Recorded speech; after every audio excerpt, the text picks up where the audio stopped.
welcome to the Deep Dive. Today, we're really getting into something everyone deals with, paying bills.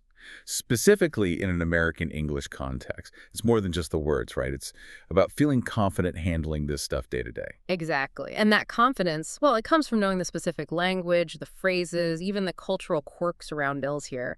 So this deep dive, it's really about giving you those tools. Think of it like a shortcut to navigating this essential part of American life smoothly. Great. Okay, so let's jump straight into the words themselves. You hear bill and statement a lot. Are they basically the same thing, or is there a difference? Good question. People often use them interchangeably, but there is a slight difference. A bill is really that direct demand for payment. You owe this much. Yeah. A statement, it's often broader. It might show your whole account activity, including the bill amount. Oh, okay. But on either one, the key thing is the due date. That's the absolute last day to pay up without facing, well, consequences. And if you miss it, it becomes overdue. Precisely. Overdue. So what happens then? When you're overdue, I get the sense it's maybe a bigger deal in the U.S. than some other places. It certainly can be. First off, you'll almost definitely get hit with a late fee. That's extra money just for being late. But especially for ongoing things like utilities, electricity, water, gas, being consistently overdue can start to impact your credit score. Right, and credit scores are huge in the U.S., Yeah. affecting loans, renting an apartment. Everything, yeah. Which is why lots of people use autopay. Just have it automatically taken out. Avoids the whole issue. Makes sense. And, just for fun, if a bill is shockingly high, you might hear someone say, it cost an arm and a leg. Uh-huh.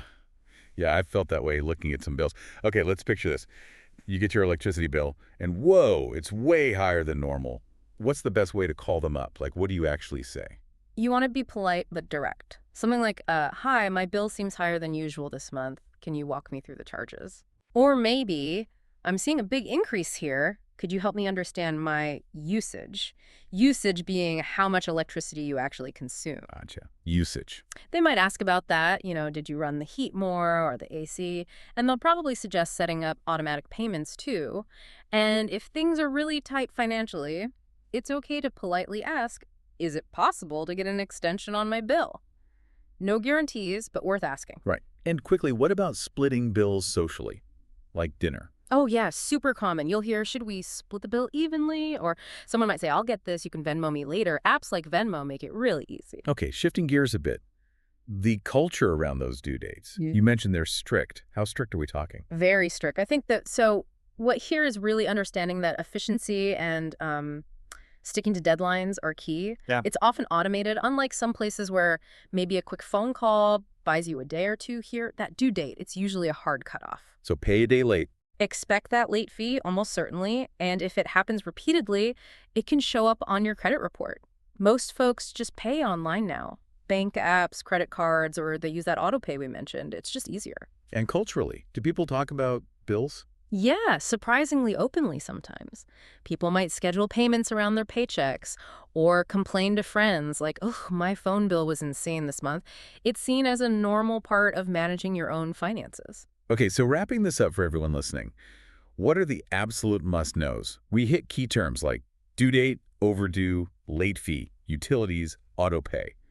We talked about phrases for questioning a charge. And that strictness around deadlines, yeah. And the credit score link. So what's the takeaway action? Well, knowledge is great, but using it is better. So here's a little challenge. Pick one bill you deal with regularly. It could be anything, rent, phone, Netflix even. And just mentally practice talking about it using some of this vocabulary. Like, okay, the due date is the 15th. I should check my usage. Makes it real. Exactly. It's about actively using the language in situations that matter to you. Right. That's how you really build that fluency and that confidence we talked about. It's paying attention to English in action.